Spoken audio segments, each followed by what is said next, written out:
Greetings from Selva Maternity Center. This is Dr. Misha Pepsi here. When to consider IVF? When a couple comes here, எப்போ நான் IVF போகலாம்? நான் எல்லாமே try பண்ணிட்டேன். அதாவது நாங்கள் நேச்சுரலாக ட்ரை பண்ணிட்டோம். ஃபாலிகுலர் ஸ்டடி பண்ணியிருக்கிறேன், ஐயுஐ பண்ணியிருக்கிறேன். பட் எனக்கு எதுவுமே இது சக்ஸஸ் ஆகலையே. So is it right time to move for IVF? Yes. ஏன் அப்படின்னா நம்ம ஃபாலிகுலர் ஸ்டடிலையோ இல்லை ஐயுஐலையோ இல்லை நேச்சுரலாக ட்ரை பண்ணும்போதோ நம்ம என்ன பண்ணுறோம், ஒரு ஆக்சுவலி மேக்ஸிமம் என்ன பார்க்குறோன்னா ஃபாலிக்கல் ஓவுலேஷன் நடக்குது அப்படின்றத பார்க்குறோம். டியூப்பில் அடைப்பு இருக்குதா அப்படின்றத பார்க்குறோம்.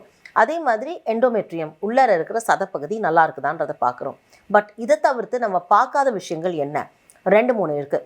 ஒன்று, ஓவுலேஷன் நடக்குதுன்றது நம்ம கன்ஃபார்ம் பண்ணுறோம், ஆனால் அந்த எக்கை டியூப்பு எடுக்குதா அப்படின்றது நமக்கு தெரியாது.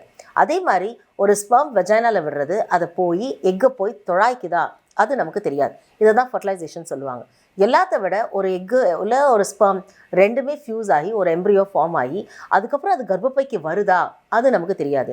ஸோ இந்த 3 விஷயம் நடக்குதா இல்லையான்றது நமக்கு தெரியலை. அண்ட் இதை மட்டும்தான் நம்ம மிஸ் பண்ணுறோம். எதில்? நேச்சுரல் ஸ்டடியோ இல்லை ஃபாலிகுலர் ஸ்டடியோ இல்லை ஐயுஐலையோ. இந்த 3 விஷயமே நம்ம ஐவிஎஃப்ல நம்ம பார்த்துட முடியும். ஸோ இந்த மாதிரி கப்பல், அதாவது ஓவுலேஷன் ப்ராப்ளம் இருக்கிறவங்களுக்கோ இல்லை 2 பக்கமே டியூப்பில் அடைப்பு இருக்கிறவங்க, sperms count or motility or morphology, இது 3த்தில் ஏதாவது பிரச்சனை இருக்குது, லாங் டர்மாக நான் ட்ரை பண்ணுறேன், ரொம்ப நாள் எனக்கு வயசு மோர் தேன் 40 இயர்ஸ் ஆயிடுச்சு, இதுக்கு மேலே என்னால் ட்ரை பண்ண முடியாது அப்படின்றவங்களுக்கு, இந்த மாதிரி சில கண்டிஷன்ஸ் இருக்கிறவங்களுக்கு நம்ம தாராளமாக ஐவிஎஃப் பண்ணலாம். Every family deserves a chance. When hope feels distant, IVF is the answer. ஒருத்தவங்களுக்கு குழந்தை இல்லை அப்படின்ற பட்சத்தில் நம்ம என்னெல்லாம் பார்க்கணும்? ஓவுலேஷனில் ப்ராப்ளம் இருக்குதா, இல்லை டியூப்பில் அடைப்பு இருக்குதா? 2 பக்கமும் டியூப்பில் அடைப்பு இருந்ததுன்னா குழந்தையால் தரிக்கிறதுக்கு கஷ்டமாக இருக்கும். ஏன்னா ஸ்பெர்ம்ஸும் எக்கும் 2 மீட் பண்ணாது.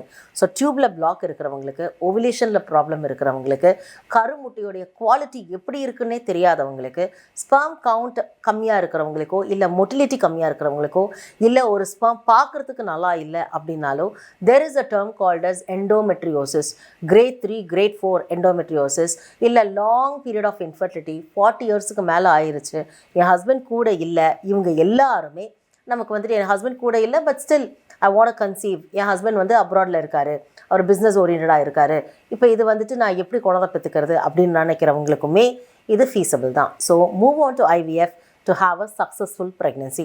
When hope feels distant, IVF is the answer. So go ahead with IVF and then have a healthy baby. Thank you.